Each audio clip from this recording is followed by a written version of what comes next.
Hey freaks, this is podcast number 60 for the 21st of February 2007.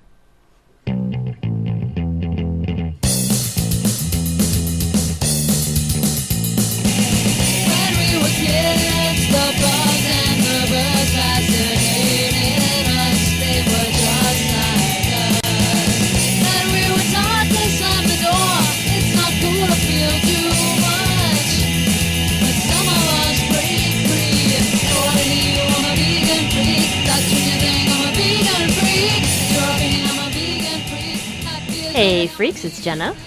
And Bob. And Bob's doing something technical here. Okay.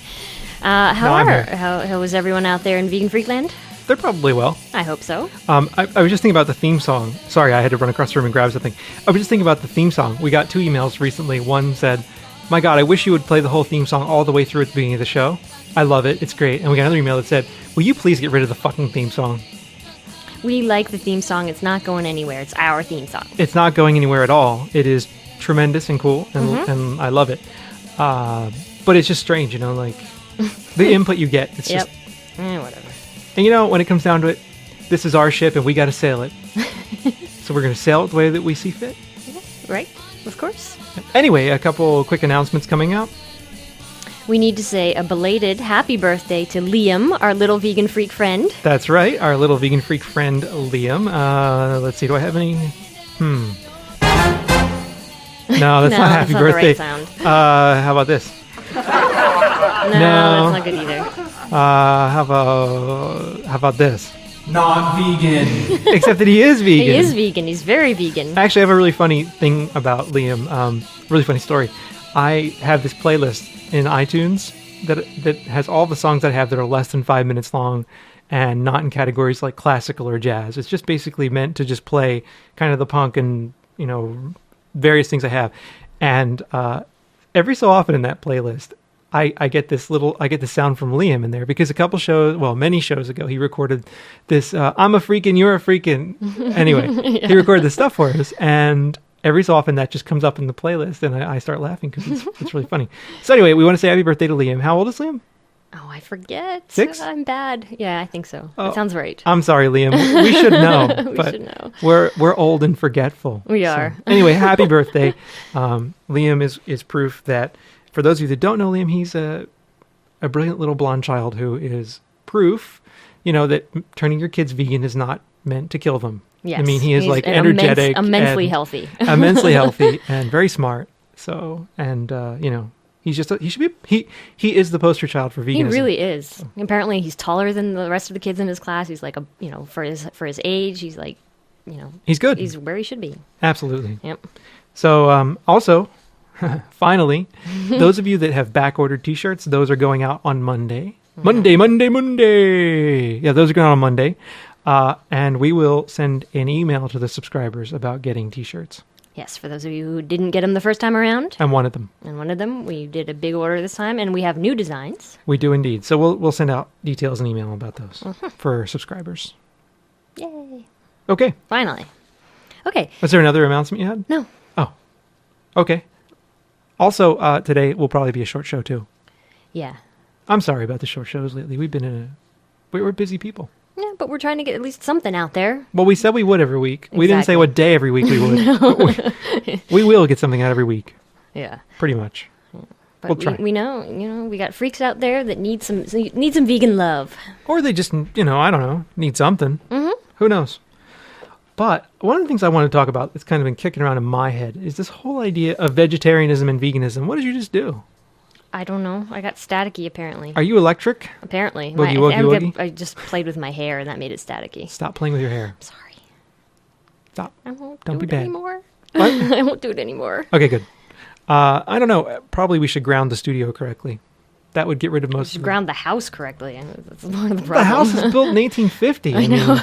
They didn't have electricity when they built the house. No. So, we're dealing with some very old electrical in the house. If you live around or near, just kidding.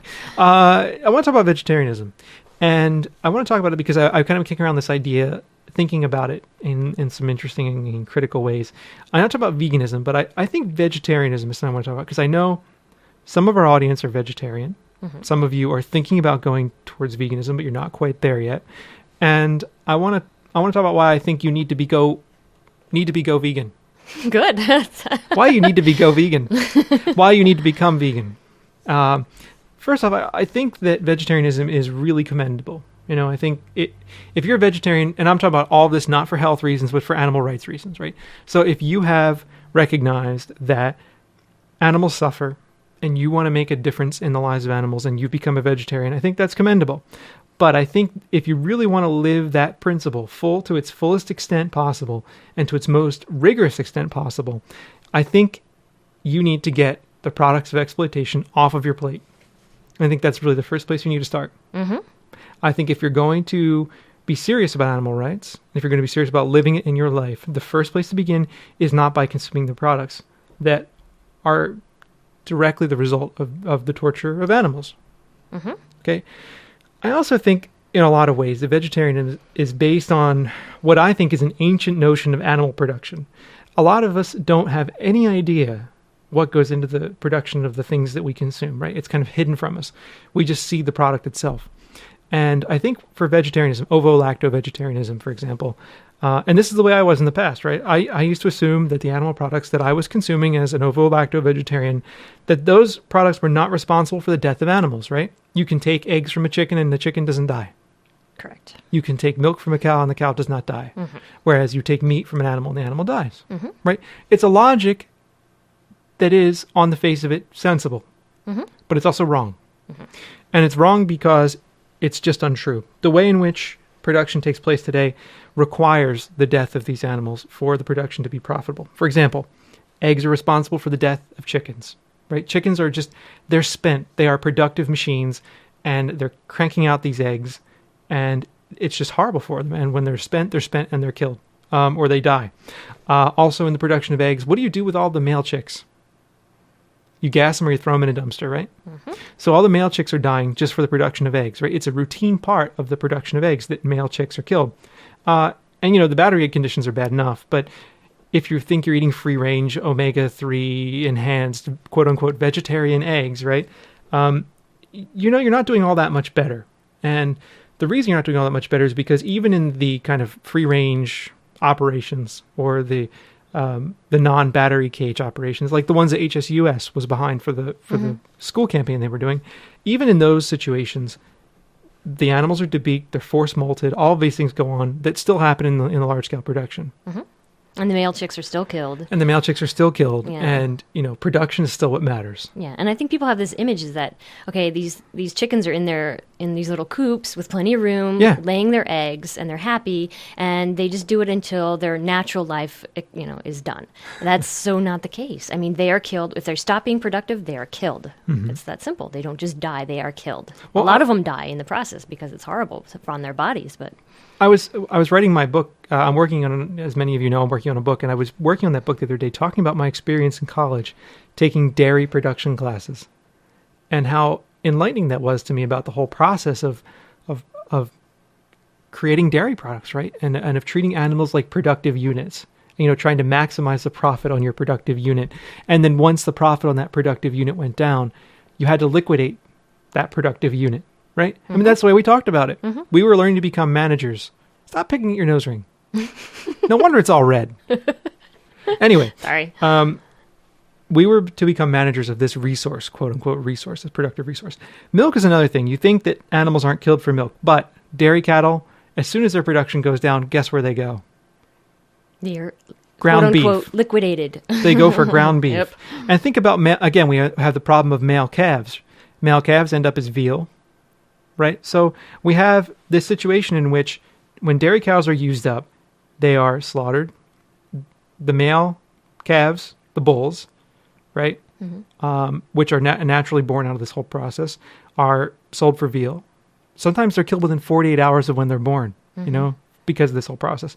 So you often hear this kind of maxim or this idea that there's a little bit of veal in every glass of milk. And I like that idea. I mean, I don't like the idea that there is, but I like that notion of it because in order to have that glass of milk, there has to be the production of veal as well. So I think dairy cows are spent producing dairy and they die directly because of the fact that they're not able to produce more dairy. So in fact, if you think about it, the products that ovo-lacto vegetarians consume actually could even create more suffering than meat. I agree. I think it's worse. I think it's worse in a lot of ways too. I'm not saying you should eat meat, but I'm just saying that if you look at the long-term suffering involved in producing an egg, the long-term suffering involved in producing a glass of milk and cheese, everybody loves cheese. What the fuck? Anyway, so being a vegetarian for animal rights reasons makes no sense because you are really still consuming the products of animal exploitation. What do you think of that?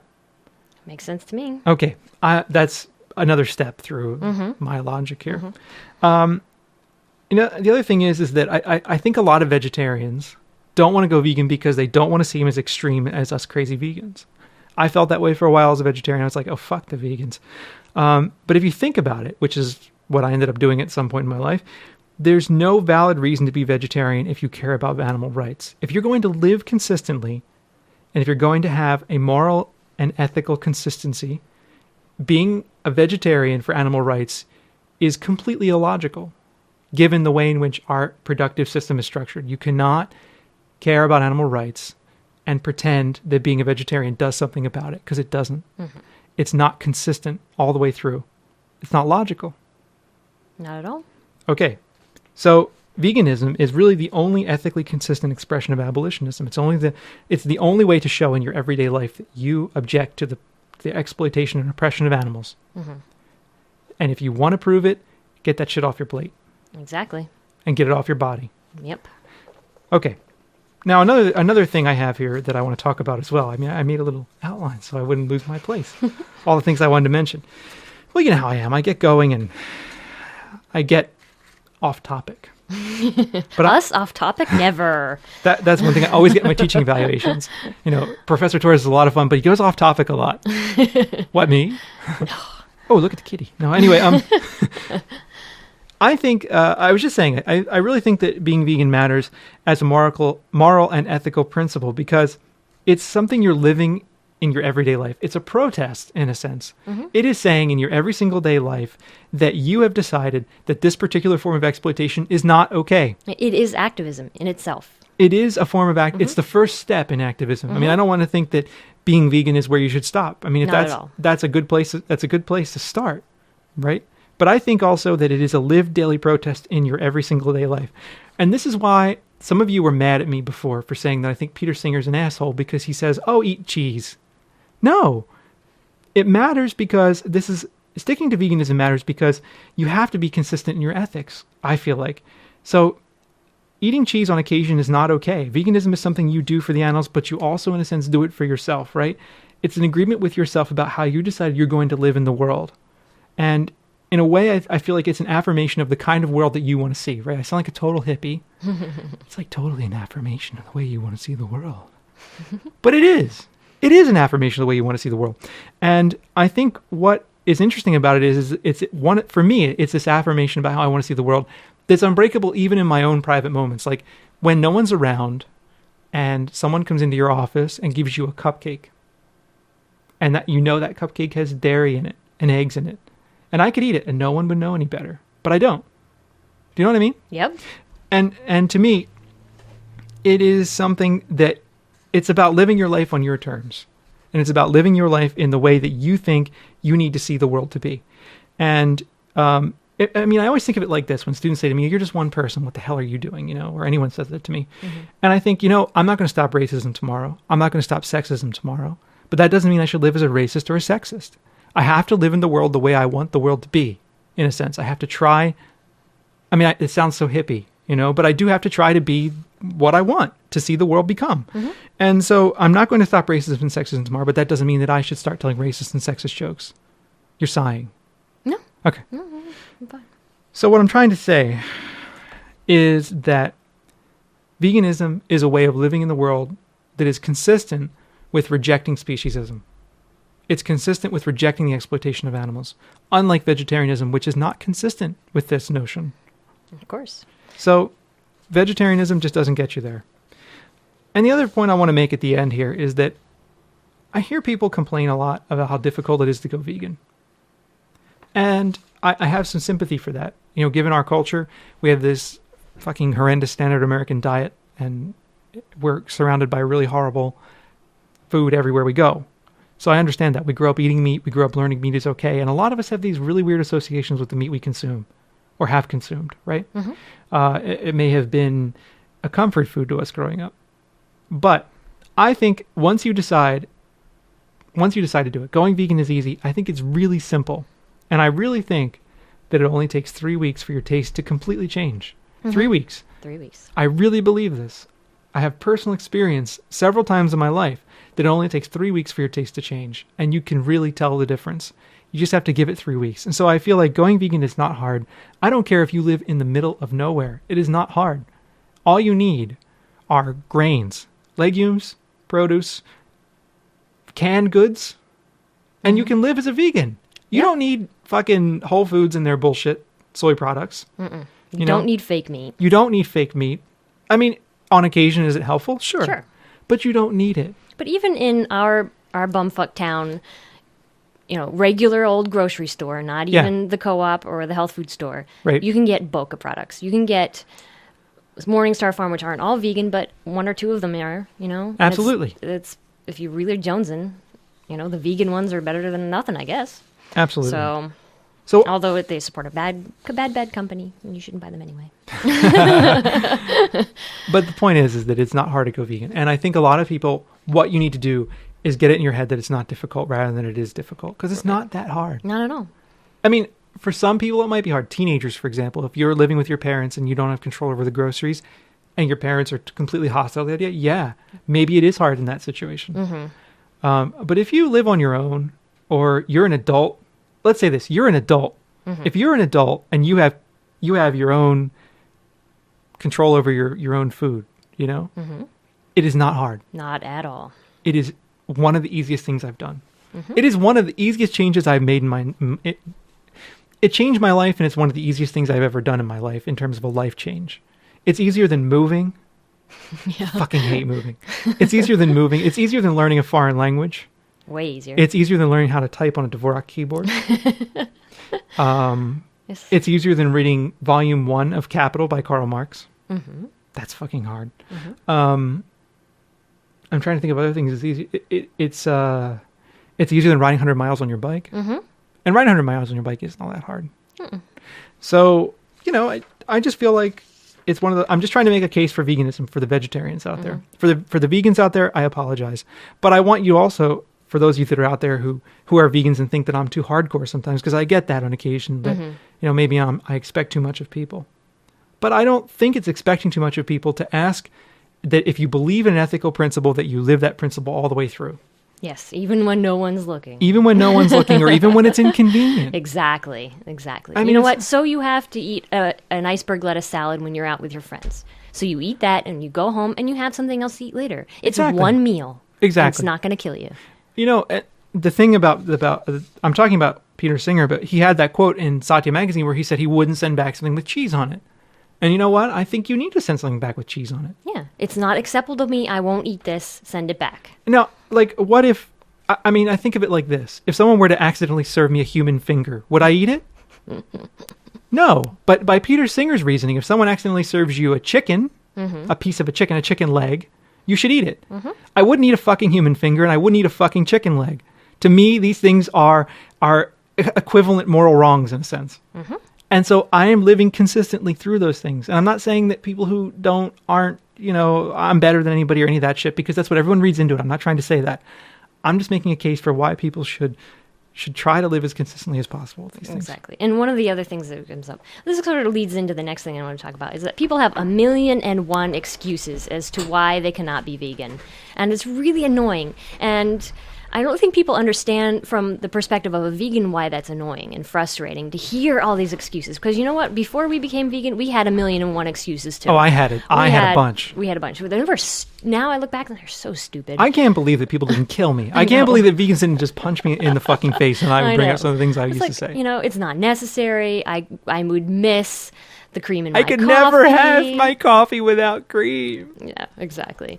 And I would miss going out to eat and blah, blah, blah, blah, blah. And people come up with these grand excuses. And from our point of view, on the other side, it's absolutely ridiculous. Because you know what? Like we were just saying, if it really means something to you, if this is how you want to see the world, you just do it.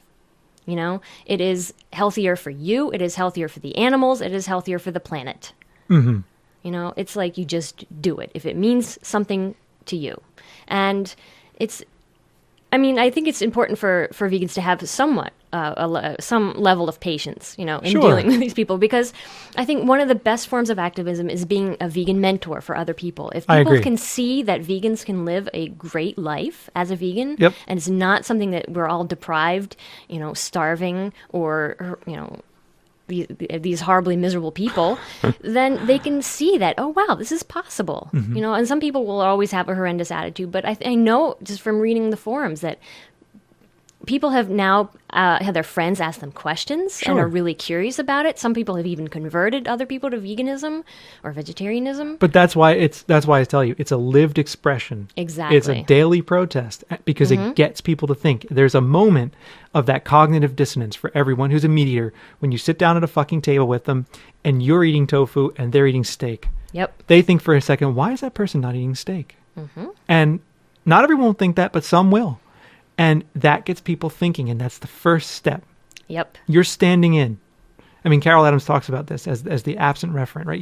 You're standing in for the body of that animal at the table when you are eating as a vegan.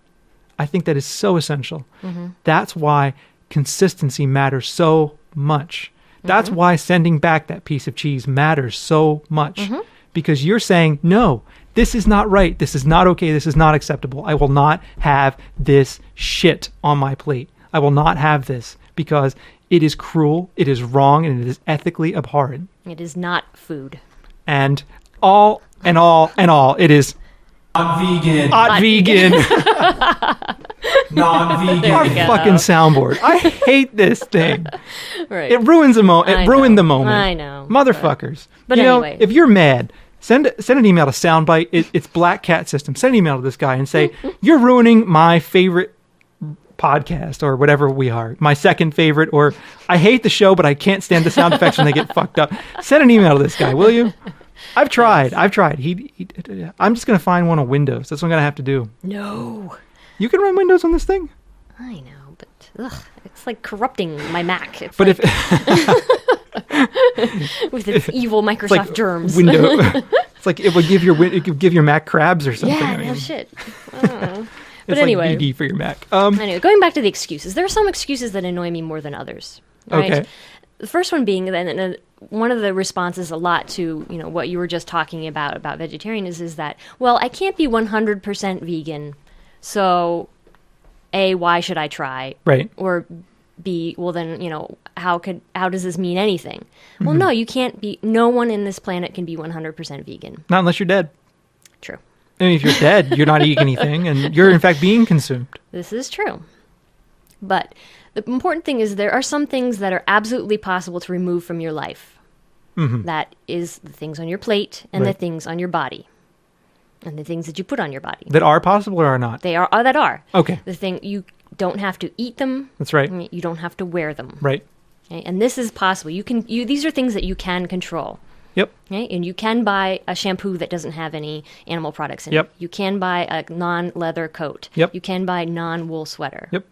You don't have to eat cheese at all. Nope. Okay? There are some things that we cannot control, like tires. Yep. And those are the areas where you're like, well, shit. I have to drive because I have to go to work and I have to earn a paycheck in order to do things like, vegan freak radio. So these are the things that you say, okay, well, those are the gray areas. There's some areas that aren't gray at all. I agree. Yep. So you do what you can in the other areas, but there's these just like non-negotiable things. Well, I agree with you. We live in a world, I use the example of white supremacy, right? We live in a world that is structured in white supremacy. And if you live in the West, right? If you are a white person in the West, you accrue invisible benefits just by being white. Mm-hmm. The society is literally set up to work for you. I teach this all the time in intro, and students get very angry with me. But it is true. If you look at the structure of most Western societies, it's set up to benefit the white folks, right? And you're living in a society that has institutional privileges built into it for being white, and institutional challenges built into it for being anything but that. Mm-hmm. Okay? This is like Sociology 101. Mm-hmm. In the same way, though, the world is institutionally speciesist. The world is set up through and through to exploit animals.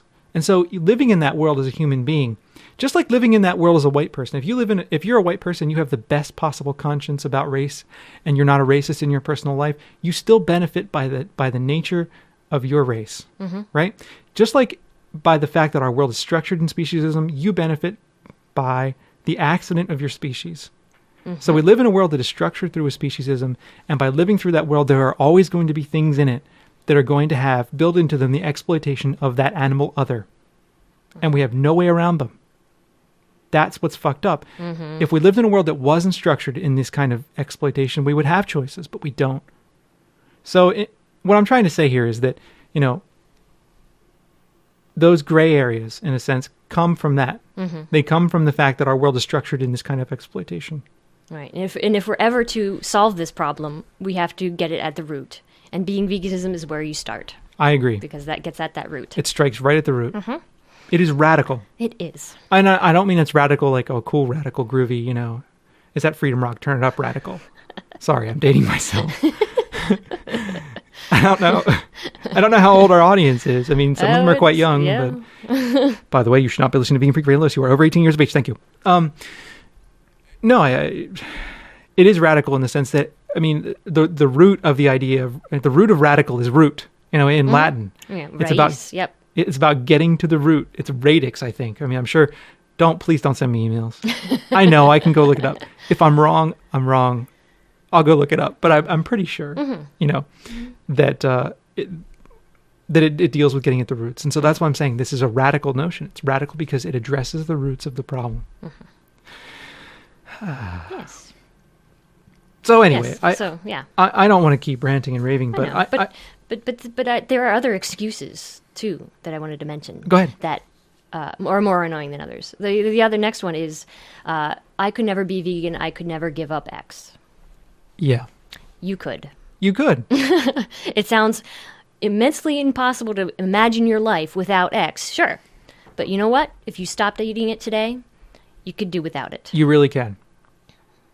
Because we do it. Yep. I mean, I've done it many times. Yeah, we've done it. We said, okay, I could never live without cream in our coffee. You know what? We're still alive.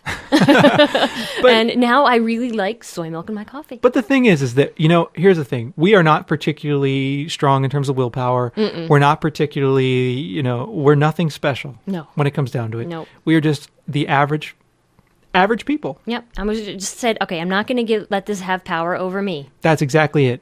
You can't let it have power over you. Yep, because if you say, oh, well, okay, I'll give it up for a week, but then, I'm going to have one as a reward. No, because you're giving that power. And vegan. It's odd vegan. It's odd vegan. And we talk about this in our book, Yes. That if you give yourself little bits of it, it still has that power over you. It does indeed. And we know that food is an immensely emotional thing for a lot of people because, indeed. like you were saying, people have emotional attachments to it because of what they did in their childhood, to smells, that kind of thing. And, food is one of those things that we have this kind of weird, excuse me, sorry, a weird psychological attachment to as well. Yeah, exactly. Or weird, I don't say weird, but it's not weird. We form it's connections. Understandable. Sure. We form connections. Yeah. Let me see if this works. Not vegan. Okay. There we go. Okay. Right. How about this? It's a little loud. That's okay. Okay, I'm sorry. So so there's these things, and the last excuse that I wanted to mention that sort of annoys me from being on this side of veganism is it's too expensive or inconvenient. Oh. And that's just wrong. Well, okay, let's qualify that judgment. Okay.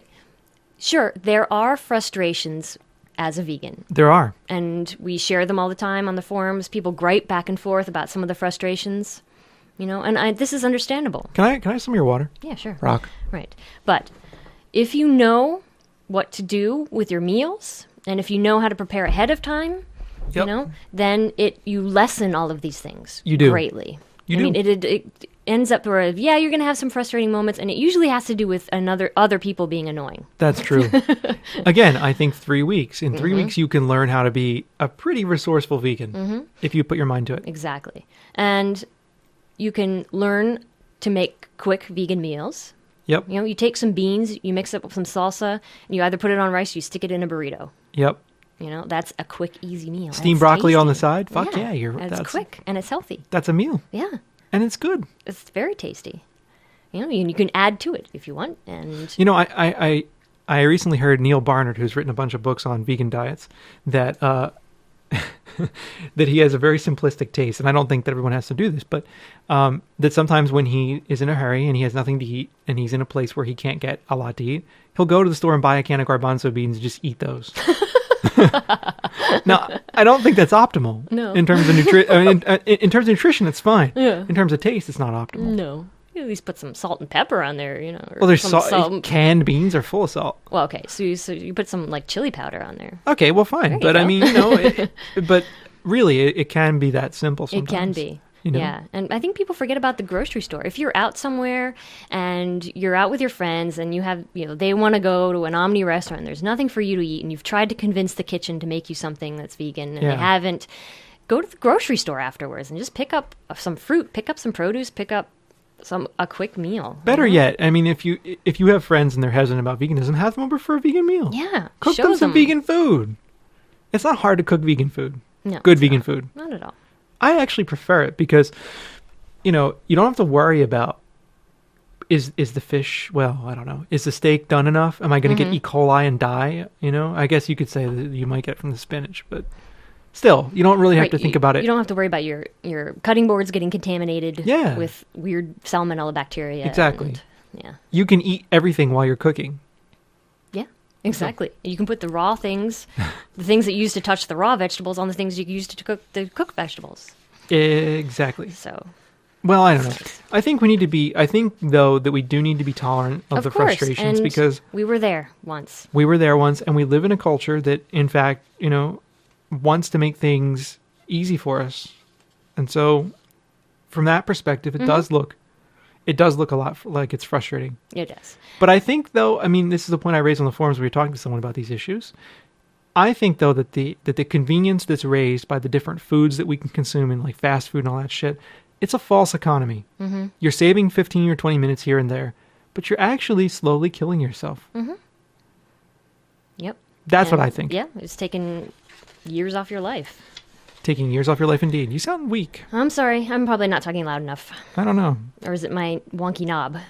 I don't know. Now I'm better. All right. Yeah. Anyway, I just got to talk more directly into the microphone. It could be my knob. Okay. But anyway, yes. And we recognize, like I just said, that there are frustrations. And like I said, mostly having to do with social situations more than anything. Yep. But other people can be really idiotic. But they can. But I mean, I take my department colleagues, for example. Uh-huh. They are very supportive of my veganism. Very supportive. Mm-hmm. When we go places, they make sure that I have vegan food. Mm-hmm. When I go over to people's houses, they make sure that there's something vegan. They are very considerate and very thoughtful of veganism. And at first, I think they thought it was weird. But they're just, they just got there. And I thanked one of my colleagues once for being so supportive. And she said, look, it's what we do. We're your friends. Mm-hmm. And that's the way I feel. It's like that simple. It's what people should do. They're your friends. They should recognize that it's important to you. Mm-hmm. And if your friends are cocks, you need to tell them.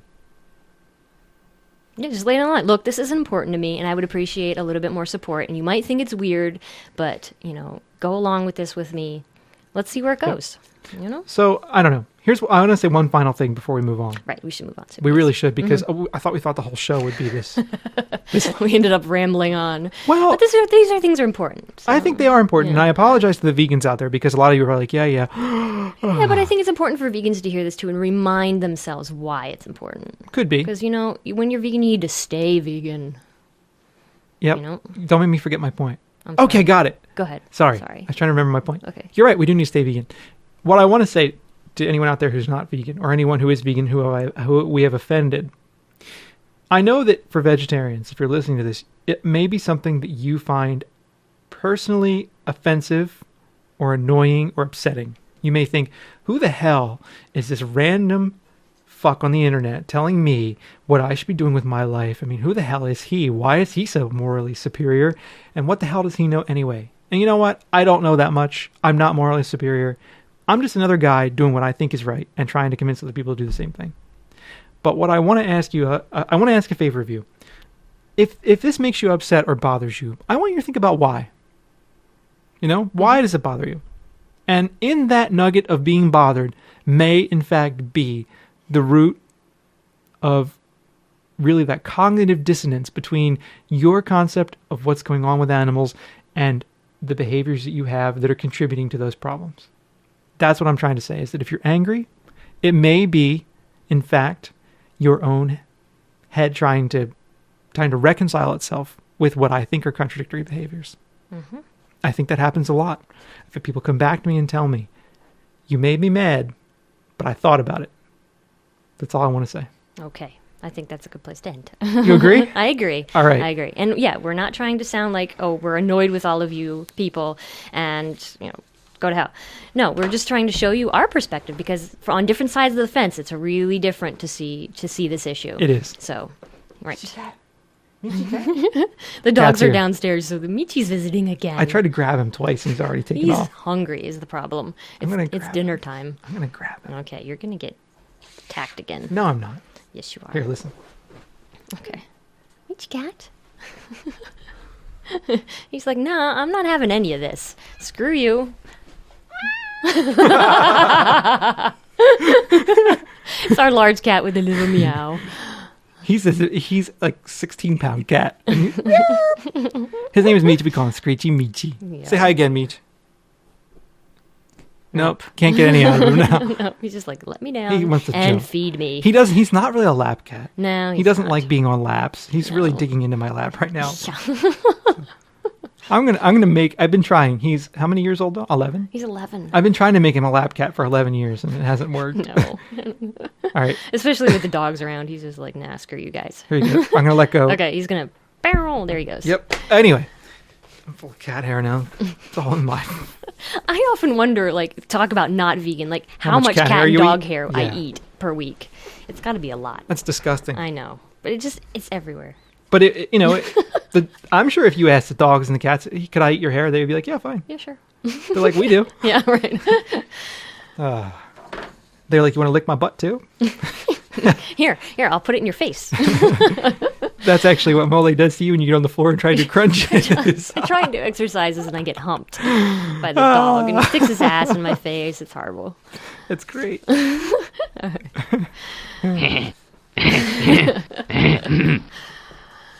All right. We've got some voicemails finally this week. We've been behind. Time once again for some vegan freak voicemail. Maybe we'll hear from a hot chick or a choice male. Callers make us happy and help us keep our sanity, even if all they wanna do is fucking complain about the shitload of profanity. Hey freaks, this is Abbott from Portugal, and I'm just calling to kind of, as they say in Portuguese, desabafar, because I'm just so annoyed about a conversation I had with somebody. Usually during the summer, I work at a camp, and I was talking to my friend who kind of runs some of different aspects of the camp and who's setting up the staff kitchen, and I was asking him if there would be any chance of having vegan options in the staff kitchen or whatever. And he emailed me back saying how he had enough to worry about without having to worry about my frickin' vegan needs, and he didn't even know if he was going to find somebody to run the kitchen, let alone worry about my stupid needs, basically.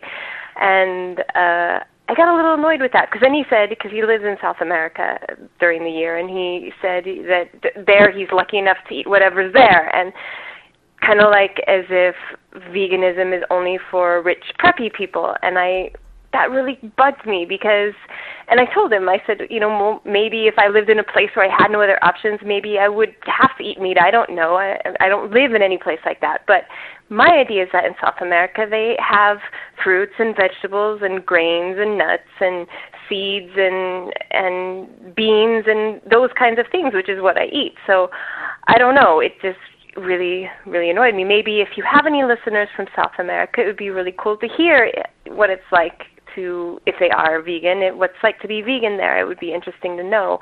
But anyway, I just had to let that out because it really annoyed me. And I'm glad you guys are back doing your podcast, because I really missed it. And I love hearing what you have to talk about, and just I always look forward to downloading it. Anyway, take care of yourselves. Bye.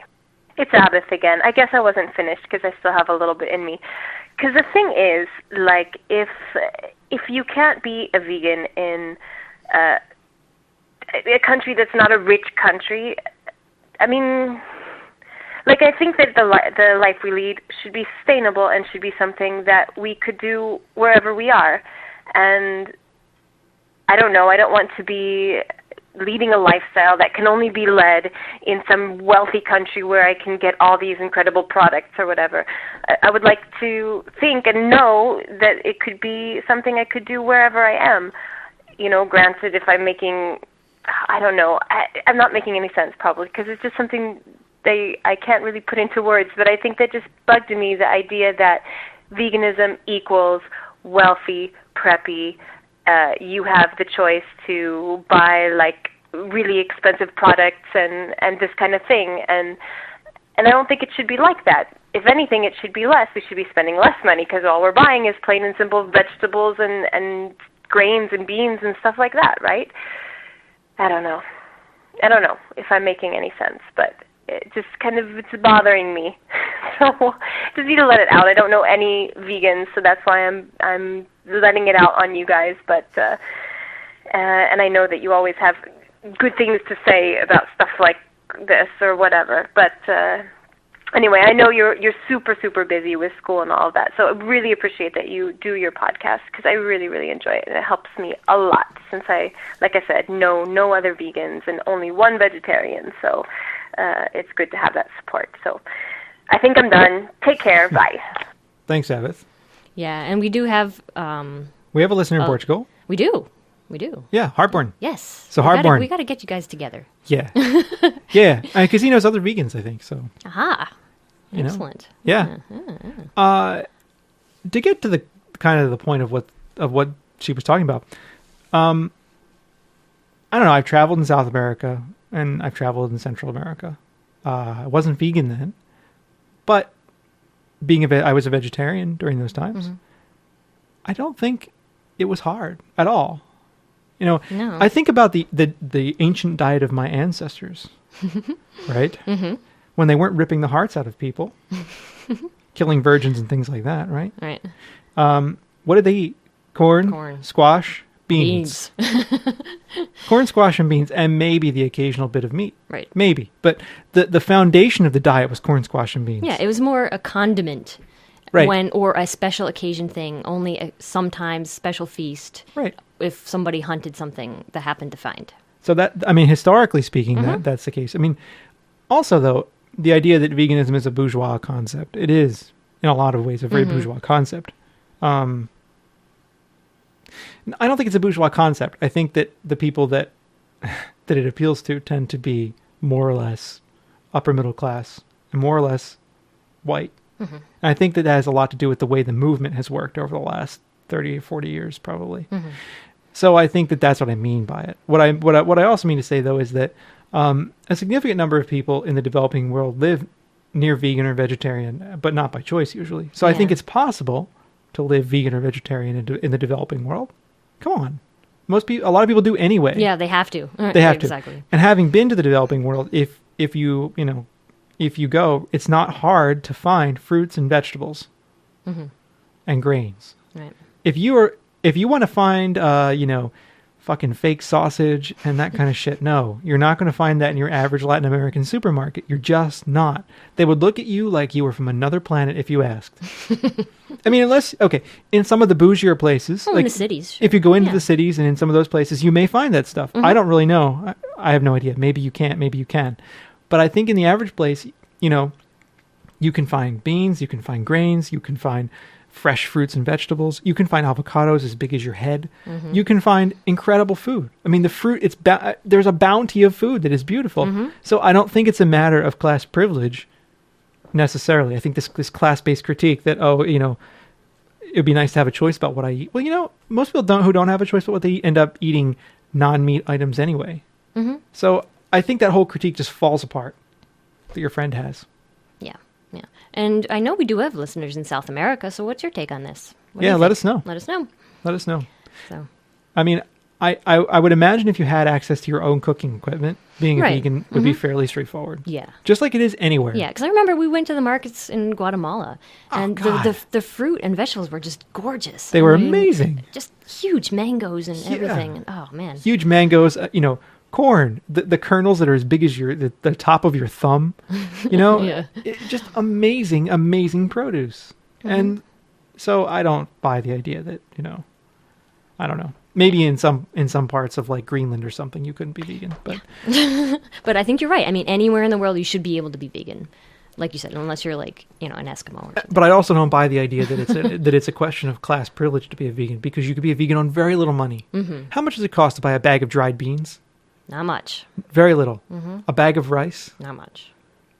Some frozen fucking vegetables? Not much. Right. But what happens in this country, at least, is that the people who are on a budget tend to buy the things like boxed macaroni and cheese and all these things that, because for one, fresh produce might not be available to them. Yeah. Because if they don't have a car That's to go true. to the grocery store, That's true. they have to make do with whatever's in their neighborhood, and it might only be those kinds of things, the stuff that they can get with the WIC checks. You can get milk, these are the kinds of things that are available, and which just really sucks. And or you just don't have the time or effort to even think about being healthy. You just have to think about eating.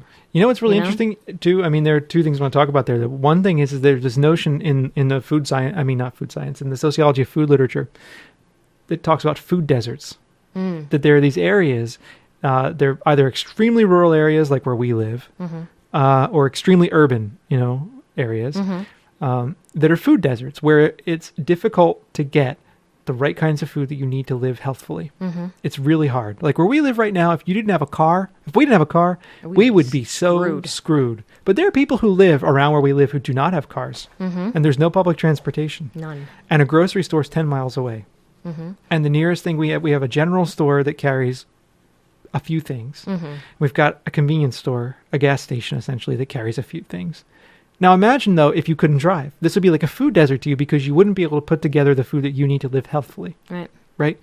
So the food desert is an interesting concept because you find them in rural areas and you find them in inner cities where the big supermarket chains have left and where you've got corner shops, these little tiny corner stores selling groceries. So you have the same situation in both places where it's impossible to get the right kind of nutrients, to have access to it.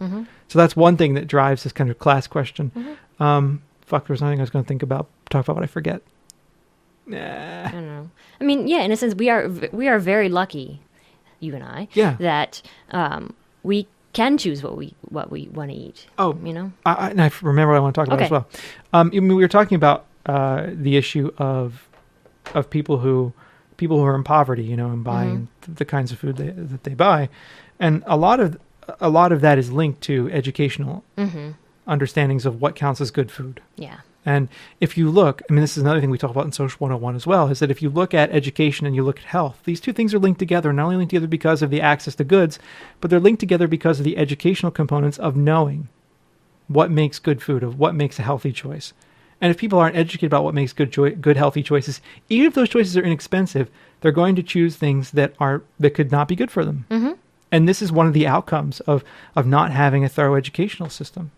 Sure. And one of the wages of poverty. Yeah, and of the propaganda that goes into the schools. What do they say? They tell you meat and milk is good for you. But it's absurd. Meat and milk are not good for you, not in any way, shape, or form. All right, let's move on. Okay. Uh-oh. Hey, Bob and Jenna. Uh-oh. Hey, Bob and Jenna, it's Elizabeth, and I'm calling you guys from Brussels, Belgium. I'm currently a student studying abroad there. And I just want to say, first off, thank you guys so much for everything that you are doing with your podcast and with your blog and everything like that. I've been following you guys since about last November, and you guys have been hugely instrumental in my transition from vegetarianism to veganism. I've been vegetarian for about a year and a half, and vegan since about yesterday, actually. I've been living almost completely vegan since I got here to Belgium. But I opened up the fridge yesterday, saw a package of cheese that I'd bought, and said, okay, enough is enough. The cheese is gone in the garbage, and I'm done.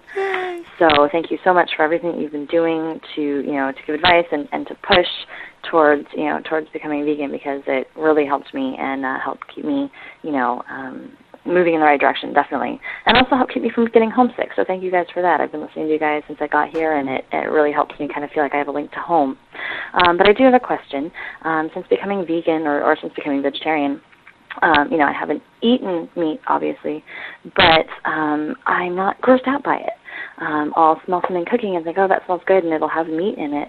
And it just doesn't gross me out like it seems like it grosses out most people. And I'm kind of worried that, is there something wrong with me that, I kind of think one way, but my body or, my olfactory senses or whatever kind of react in a different way. And so I'm just wondering if you have any advice for somebody, who doesn't get grossed out by meat. It just seems a little bit weird to me since it seems like so many other people that I know that are, are vegetarian or vegan, it just sickens them. So, so that's my question. If you have any advice or any stories or anything, I'd love to hear them. Again, thank you so much for everything that you're doing, all the effort. Love the profanity, the irreverence. You guys are amazing. So thanks again. And, hope to keep hearing your podcast for a long time to come. Have a great day.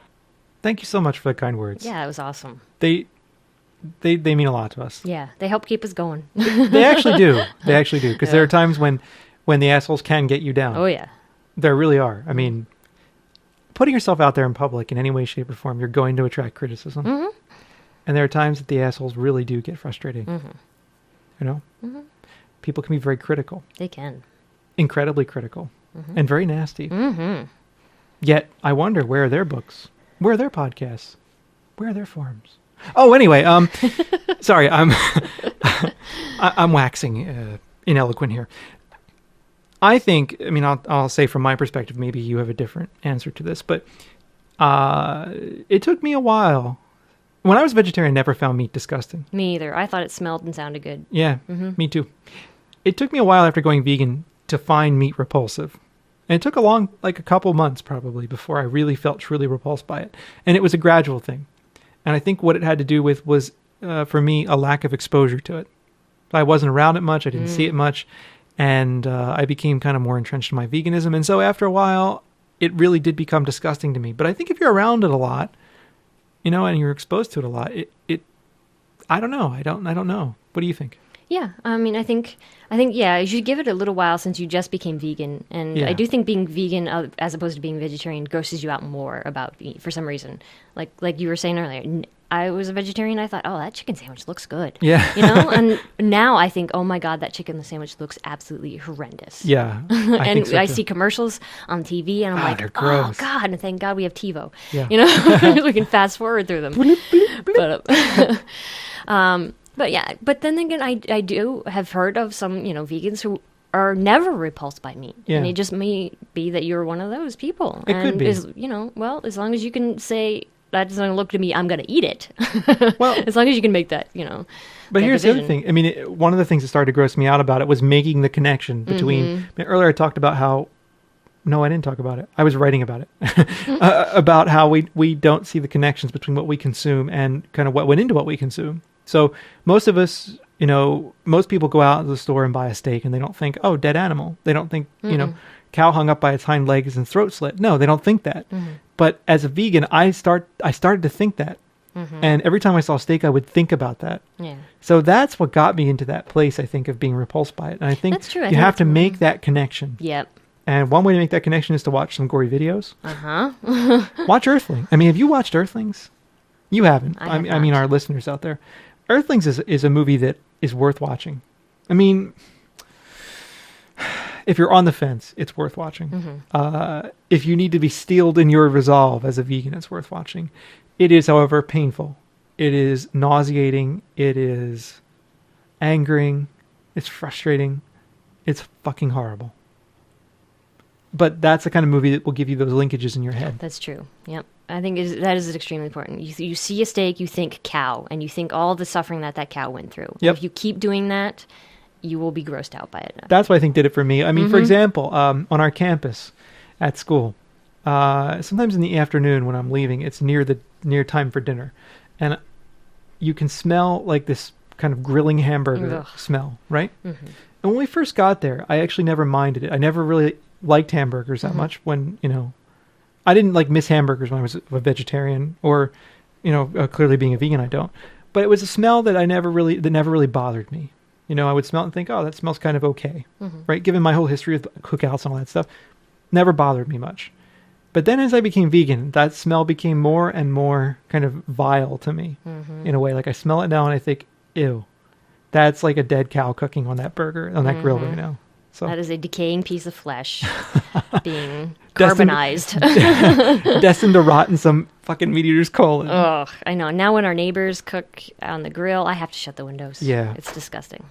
I think that's, Yep, but we'll give it some time. See what happens. I mean, and the other thing is like, I think what matters though, I think even if that stuff looks good to you, we all, like I said, we have these long-term associations with it. If it looks good to you, I think that's okay as long as you're not eating it. Yep. The important thing isn't what you think about whether it looks good or bad or whatever. I think the important thing is that you're not eating it. And the longer you're not eating it, the sooner it will be that will just be completely repulsive to you. I think so. Okay.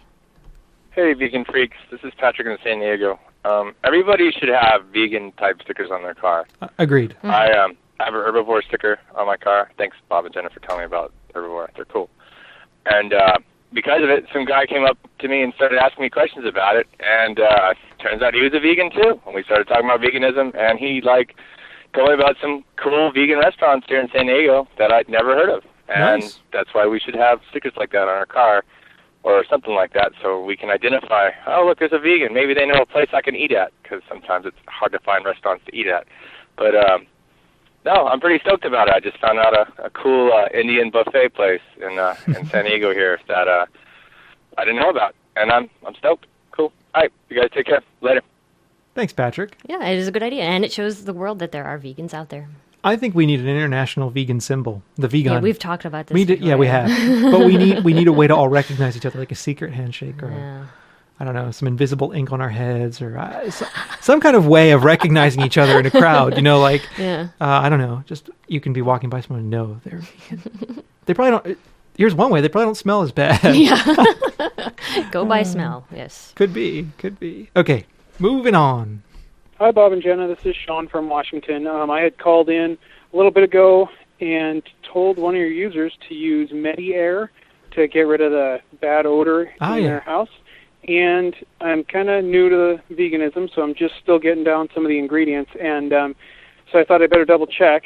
And sure enough, this might not be considered vegan. I'm not sure. No. It's got listed on the ingredients something called Polysorbate 20. And I just loaded my mini iPod with the vegan A to Z list and noticed that Polysorbate's on there. Oh, shit. But Polysorbate 20 isn't. I'm not sure what the difference is or if there is a difference, but I wanted to let you and your users, or your listeners, know that this could possibly be not vegan. So I don't want people out there buying it if it's got something in it, some animal product in it or animal tested product. So anyway, it does have Polysorbate 20. I'm not sure what that is. If I find out, I'll let you guys know. Thanks, guys. Bye. Thanks. I did look up polysorbates in our A to Z, our paper version and the PETA version of it. So what are they?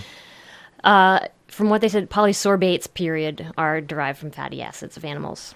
Not vegan. No, it's not. They're definitely not vegan. So for what it looked like, this is one of those things that's definitely not vegan. Oh. Which sucks. I mean, I'm guessing all the polysorbate, because I've seen polysorbate 80 and 60 or whatever, but I'm guessing 20 is also lumped into that category. Well, but to make sure, yes, this is what we always recommend. If you're not sure, write to the company. Indeed. Ask them. There you go. And they won't always get back to you, but they might, so. It helps if you're abusive in the email. Dear fucking company, I hate you. Please tell me. Fuck off. No, it does not help. Works for me. No, it never does. I'm not usually abusive, actually, like that. I'm usually very nice. And then if it doesn't work, I get abusive. Let's see if this works. I'm vegan. Why doesn't that fucking work? I don't know. All the other things work. But does this work? The internets. That works. Does this work? That works. How about this?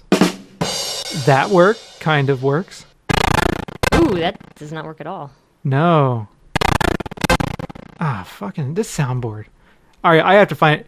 If anyone out there has a Macintosh and you have a very good sound cart program that you know of, send me an email. Or if you want to build me a sound cart program, I would worship at your feet. Yeah, man. Programmers. There is a burgeoning podcast market out there that would pay serious money for a very good sound card program. And I would think that from a programming angle, this thing would be very simple to make. All you need are a bunch of little slots you can put sounds in. You control the volume on each of the sounds, and you hit a button, and it plays a sound. How fucking hard is that? This is the kind of thing computers are built for. Yeah. All right, enterprising programmers, get out there and write this thing. I don't care if you steal my idea. Just give me the thing. I'll even buy it from you. But I guarantee you there's a market for this. This one just happens to suck my In a few moments, you can come up and pet the turkey if you want to. That works. Okay, next, moving on. Hey, vegan freaks, Bob and Jenna. This is Will again. I played my voicemail on a previous podcast. I'm calling this time to vote for some angels and also nominate some asshats. All right. I think Gary Francione deserves the Angel Award. I'm now an abolitionist myself. Something I think should have been obvious to me to begin with, but I think it took Gary to really fine-tune some of the very basic concepts of the argument and philosophy. And so I think he deserves the Angel Award for that. Also, I happen to know personally one of my friends, Randy.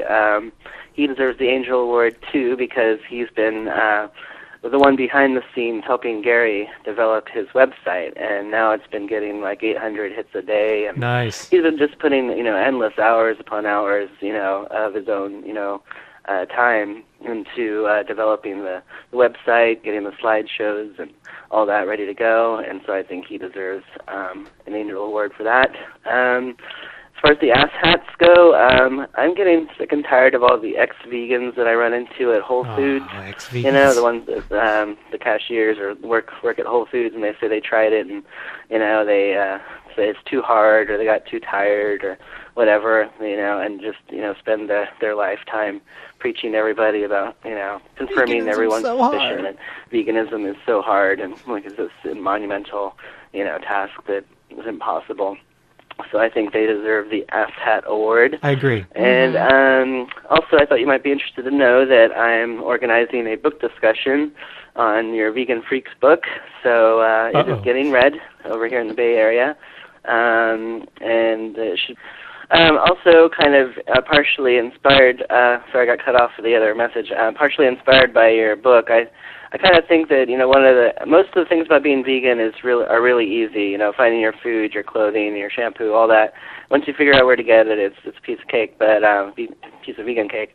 But one of the things that kind of keeps coming up are the social aspects of being vegan. So I'm also organizing a group to meet and talk about the social aspects of being vegan. And we already met once, and it was a big success. I thought everyone got a chance to rant and rave and share their success stories and give helpful hints on ways to cope with it. So I highly suggest it. If you have other vegans and vegetarians in your area, you can get together and talk about the social aspects of being vegan. I think it's a really helpful thing to keep that fire alive and keep in touch with each other that way.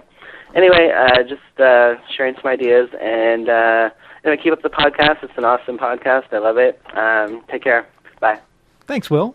Yeah, and thank you for all your work. That is a great idea. It is a tremendous idea. Vegans together, and vegans always love to eat.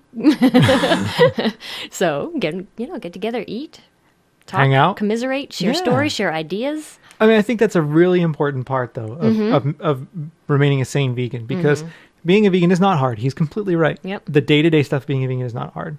Sometimes it's difficult if you live with other vegans, or with other people who aren't cool with veganism. That can be difficult.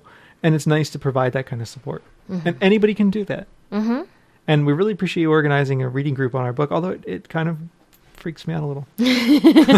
No, I go back and look at that book and I think, oh shit, I would change this and this and this and this and this and that and this and probably that and that too. Well, that's what second editions are for. And a second edition will be forthcoming at some point. Yes, who knows? But sometime soon, hopefully. Yes. Yeah. But anyway, Will, awesome. I really appreciate it. And your Angel and Asshats nominations are perfect. Definitely. The ex-vegans, I mean... Oh, yeah. Especially the ones that work at Whole Foods. Like you said. Yep. So So they're frustrating. They can be very frustrating indeed. Oh yeah. So, but yeah, I don't know what's up with the ex-vegans. I mean, I wonder why they would leave veganism. I don't know. I think a lot of people just do it and they don't eat correctly. And then so they feel horrendous. And then they're like, oh, this diet is horrible. Nobody could do this. Yep. Well, no, you got to eat well. You do have to eat well.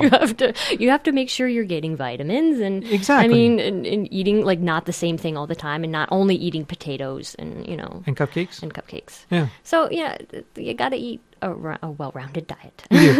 You do. So I think that has something to do with, for a lot of people, making it untenable. I mean, exactly. They just don't eat correctly. And there are great books out there like Becoming Vegan. We'll tell you what you need to do to become a healthy vegan.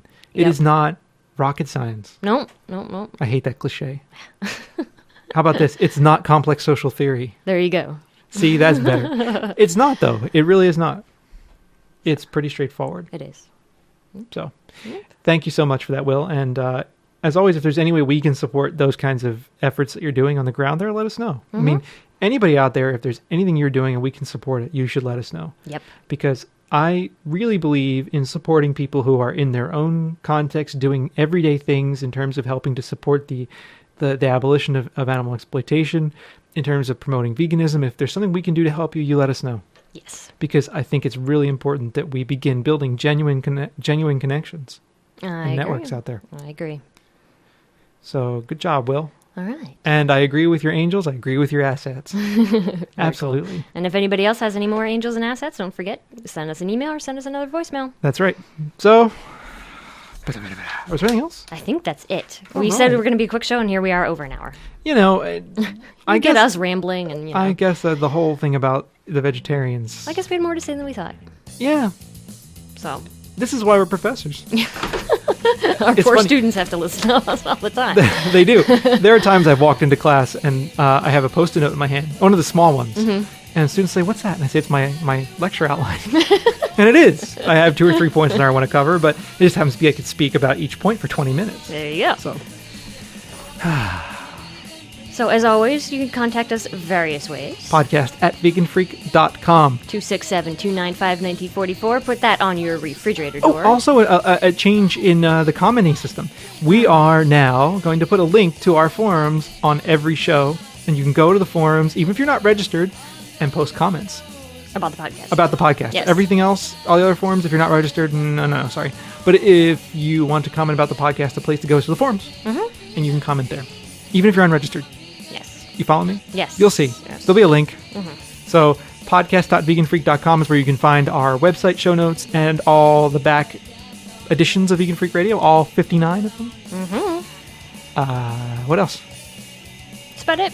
Cool. So that's all we have for this week. We will be back again next week, and hang in there. Send us some emails and voicemails.